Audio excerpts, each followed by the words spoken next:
Hello，大家好，我係 Dr. Bianca，係一位註冊輔導心理學家。今次想拍呢條片就係就住呢個大埔火災嘅事件我好想去同大家分享一下，究竟我哋點樣去幫自己啦，我哋身邊嘅屋企人、朋友或者係小朋友就去辨別究竟我哋有冇出現一啲叫做急性壓力症同埋創傷後遺症嘅一啲嘅症狀咁樣。究竟如果我哋自己朋友啦、屋企人或者小朋友出現呢一啲咁樣嘅症狀嘅時候，我哋又有啲乜嘢嘅方法去處理喺揾到呢個專業人士去幫手之前，咁首先我要講下就係無論呢一個急性壓力症啦，定係創傷後遺症都係由於我哋經歷咗一啲嘅創傷之後會出現嘅。咁首先我要講一下就係咩為止就係經歷一啲嘅創傷咁係咪一定要係我哋當事人先算係經歷一啲嘅創傷呢？咁就唔一定嘅。我哋可以未必係當事人啦，OK， 而係我哋係可以係一個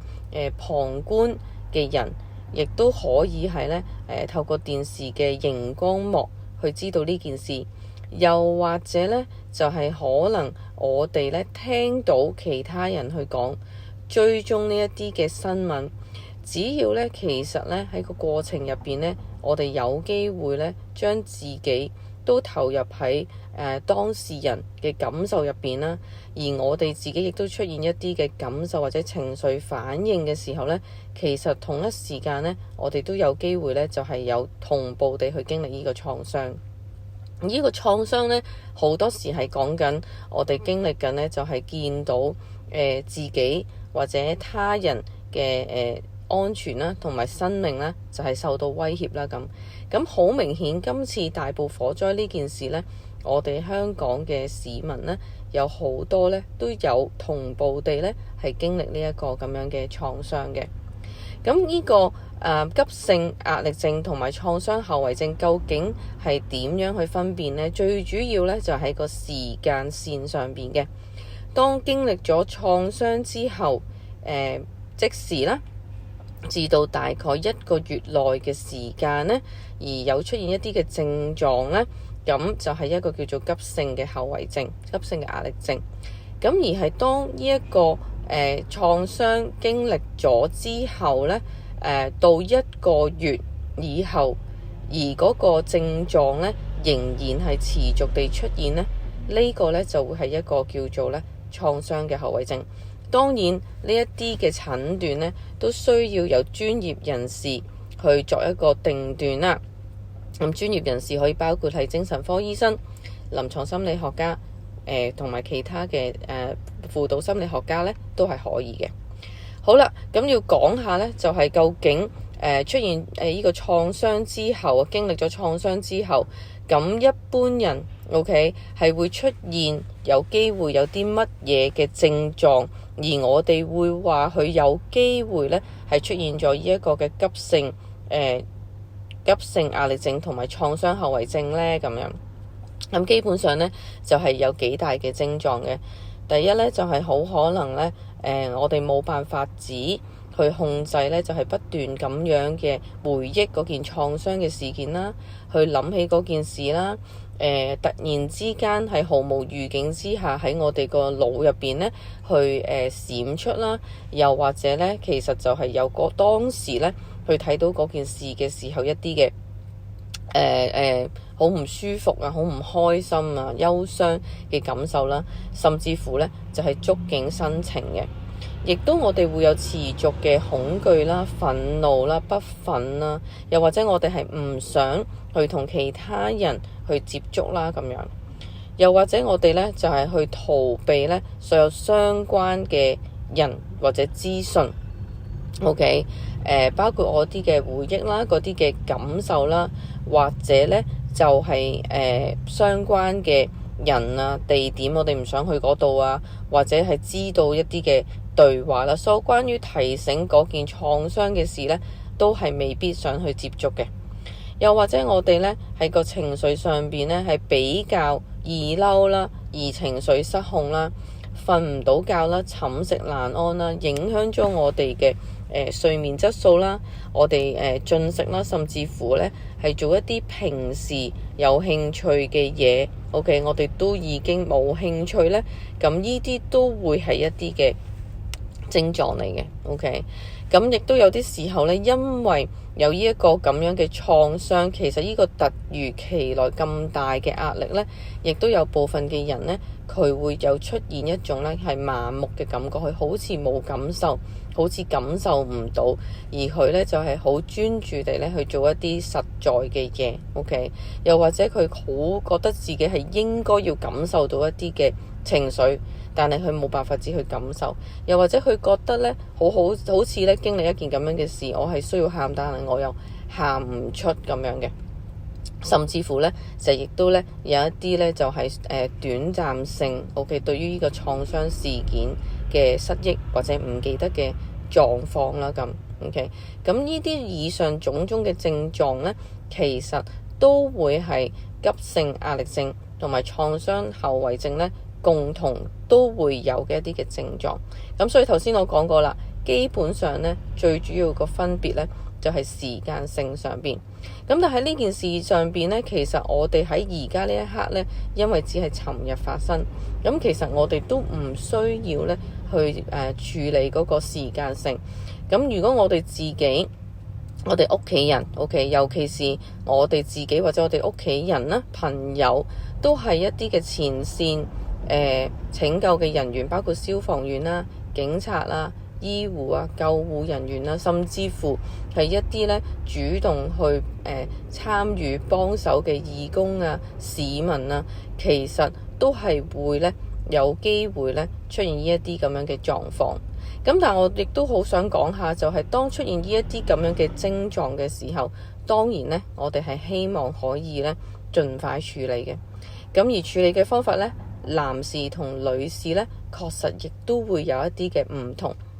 因為女士咧會傾向咧可以將自己嘅感情啦或者情感咧透過喊啊 OK 情緒嗰個發洩上邊咧會比較容易啲咧去宣洩出嚟嘅。而男士一般嚟講咧，當佢哋有情緒嘅時候咧，佢哋未必會有女士嘅反應，甚至乎佢哋未必即時咧係會有任何嘅反應，反而咧佢哋咧會更加專注咧去做一啲實事，佢哋覺得佢哋要用行動咧去處理嗰件事。咁但係唔代表佢哋入邊係冇情緒，亦都唔代表咧佢哋咧可以咧透過去傾談嘅時候咧，好容易咁樣咧，可以自己去講返分享，甚至乎咧就係抒發佢自己嘅感受，甚至乎對住自己最親嘅人 ，OK， 自己嘅身邊嘅伴侶啦，最親嘅屋企人啦、小朋友啦，佢哋亦都未必會抒發到出嚟嘅。咁所以喺呢個時候，如果你作為佢嘅屋企人啦、伴侶或者親密嘅朋友 OK 摯友都好啦，其實喺呢個時候我哋咧係可以咧都俾一啲嘅空間佢哋咧慢慢去叫做process 啦 OK 即係處理佢哋呢一啲咁樣嘅情緒。我哋需要時間啦，而個空間咧就係我哋都可以咧去實際地具體地咧提供一啲嘅關懷，可能只不過係斟杯水啊，一個眼神嘅接觸，一個眼神嘅交流，拍拍膊頭啊，不過係都要有預警地拍膊頭啦，因為當喺嗰一個有嗰個急性壓力嘅狀態入邊呢，有陣時你突如其來去拍一拍個膊頭呢，可能會嚇親佢哋。咁所以呢，我哋呢可以做呢啲呢生活上邊細微嘅嘢 OK， 千祈呢就係唔好呢去逼迫自己或者你身邊嘅人或者朋友，就算你睇到有呢啲嘅症狀呢，都去呢逼迫佢呢，就係要呢透過語言啦 OK 去分享啦，去抒發出嚟。因為呢，尤其是男士呢，又或者係最前線嘅工作人員呢，佢哋係喺一個呢，我哋叫做呢打仗嘅模。喺呢個打仗嘅模入邊呢，其實佢哋係先都要將自己嘅情緒呢，就係放落嚟，佢哋呢先去處理咗呢，就係一個好似係一個生存嘅狀態，然後過咗之後呢，佢哋嘅情緒慢慢出嚟呢，我哋先可以處理到。咁所以當佢哋仍然喺呢一個緊急嗰個狀態啦，OK， 裝備啊，OK， 或者係打緊仗嘅狀態嘅時候，其實我哋真係好簡單咁樣呢，一個眼神接觸，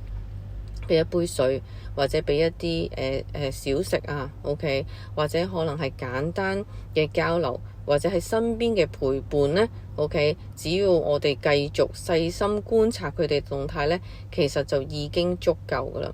咁而男士呢，當佢過咗嘅時候，如果佢主動分享呢，咁我哋呢可以做嘅方法就係用一啲嘅比喻去幫佢哋形容感受，並唔係話用女性嘅語言 OK 啊，我好傷心啊，我好嬲啊，或者係我唔明白點解啊咁。OK， 我哋係唔一定係需要佢哋咧講得出呢啲詞彙，反而用一啲嘅比喻咧，佢哋咧嗰個書法咧更加能夠咧分享佢哋自己嘅感受嘅。咁而至於小朋友咧，通常咧佢哋出現嘅症狀咧就係會咧易扭計啦、易敏震啦、容易喊啦、容易情緒激動啦咁。咁喺呢個時候，當然我哋咧做大人咧都係要幫助小朋友咧去舒緩佢哋嘅。咁最直接嘅方法咧就係咧擁抱啦、抱佢哋啦，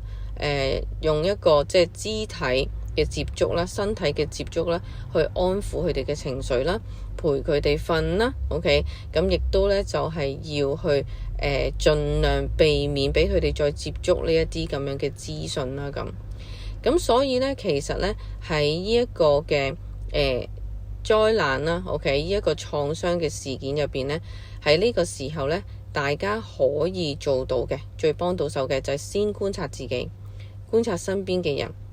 了解頭先我講嘅症狀。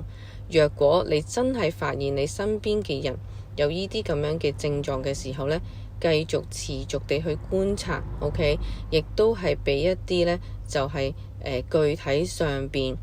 生活上邊一啲些微嘅一啲嘅支援 OK， 等當事人 OK， 你身邊嘅屋企人、朋友、伴侶、小朋友佢哋 ready 嘅時候咧，我哋先再作一個陪伴咧，去同佢哋傾談嘅。而我再想分享多一樣嘢咧，就係經歷創傷係一件事，而係經歷創傷另一個會出現嘅情緒就係同一時間咧，我哋係哀悼、哀悼同埋好哀傷咧，我哋失去咗一啲嘢。咁呢個咧，亦都係另一種同步發生嘅心理狀態嚟嘅。咁所以當有創傷再加上哀傷嘅時候咧，其實確實咧，我哋好多人咧都係未必可以咧好即時咧去處理到呢啲咁百感交集同埋咧複雜而且好突如其來嘅情緒嘅。咁所以咧，一時嘅不安或者一啲短暫時間嘅情緒不穩定同不安呢，係絕對係一個正常反應嚟。而當我哋要去哀悼、哀傷一啲嘅失去嘅時候啦，就算可能我哋唔係直接嘅當事人，我哋唔係直接失去家園嗰個，但係因為我哋有一個同理心，我哋投放自己嗰個嘅感受落去對方嘅感受嘅時候，其實同一時間呢，我哋都可以係一種經歷咧哀傷啊、哀悼嘅情緒。咁呢一個咁樣嘅心理狀態呢，當然呢，亦都一開始嘅時候，可能我哋會有一啲嘅就係逃避啦，唔能夠接受會發生件咁嘅事啦，繼而呢，我哋可能會有一啲嘅嬲怒啦，或者一啲討價還價啦，跟住會有出現呢，就係抑鬱嘅情緒啦咁因人而異呢，可能呢一般呢都會經歷一段頗長嘅時間，可能係1年至3年嘅時間呢，其實先會可以慢慢地呢過渡咗嗰種哀傷嘅感受嘅。咁所以喺呢件事上邊呢，喺而家呢一刻呢，係一個好重要嘅時刻，我哋要為自己同埋身邊嘅人去作出一啲適度嘅支援。而係呢件事件呢，慢慢再去過咗之後呢，其實我哋需要處理面對嘅嘢呢，喺心理嘅層面亦都係會呢更加多，或者逐漸慢慢地出現嘅。喺呢個時候呢，若果出現嘅時候，記住，如果你自己唔係專業人士嘅話呢，就唔好去逞強咧，去幫自己啦、身邊嘅人啦、伴侶啦、摯友啦、小朋友最親嘅人啦，OK 去處理。反而呢，若果你持續地係見到對方有一啲嘅症狀出現啦，亦都有出現頭先我講即係一啲哀傷嘅症狀嘅時候呢，其實我真係會鼓勵大家呢去揾專業人士處理，因為揾專業人士處理呢，其實首先你會得到一個恰當嘅診斷，知道係咪發生一件咁嘅事啦，唔使自己估下啦。另外揾專業人士呢，亦都唔一定係代表呢持續地呢係需要呢去接受一個心理治療或者輔導。有好多時呢，其實只要我哋做咗一次、兩次嘅諮詢 ，OK 嘅 consultation 嘅時候，當你明白個中嘅道理呢，係有機會呢專業人士呢教到你一啲方法呢去療癒自己，去過渡呢一個咁艱難嘅時候嘅。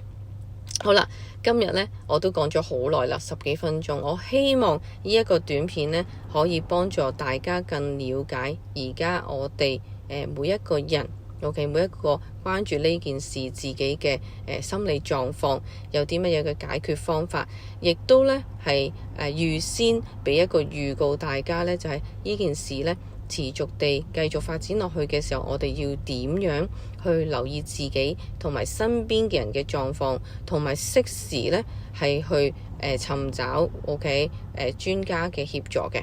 好，咁如果大家再有其他嘅問題呢，咁都好歡迎你哋可以PM 我個 page 啦，或者係直接聯絡我啦。咁我呢都有一個一支嘅義務心理學家輔導員嘅團隊呢，希望呢可以盡力呢為大家提供呢協助嘅。好，唔該晒，拜拜。